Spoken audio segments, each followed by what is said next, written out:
শেষ হয়েছে এবছরের হজের আনুষ্ঠানিক কার্যক্রম। তীব্র তাপপ্রবাহের মধ্যেই শুরু হয় হজ। ফলে চলতি মৌসুমে অন্তত ৫৫০ হজযাত্রীর মৃত্যু হয়েছে। জানা গেছে, নিহতদের মধ্যে ৩২৩ জনই মিশরীয়, যাদের অধিকাংশই তাপপ্রবাহজনিত কারণে মারা গেছেন। এছাড়া জর্ডানে মারা গেছেন ৬০ জন।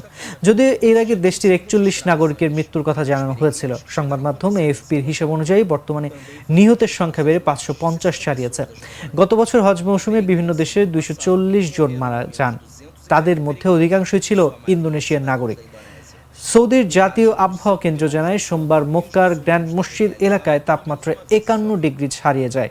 সৌদি কর্তৃপক্ষের হিসাব অনুযায়ী এবছর ১৮ লাখ মানুষ হজে অংশ নিয়েছে, যার মধ্যে ১৬ লাখই বিদেশি নাগরিক। Segundo as autoridades sauditas, este ano o Hajj atraiu cerca de 1,8 milhão de peregrinos, incluindo 1,6 milhão no exterior.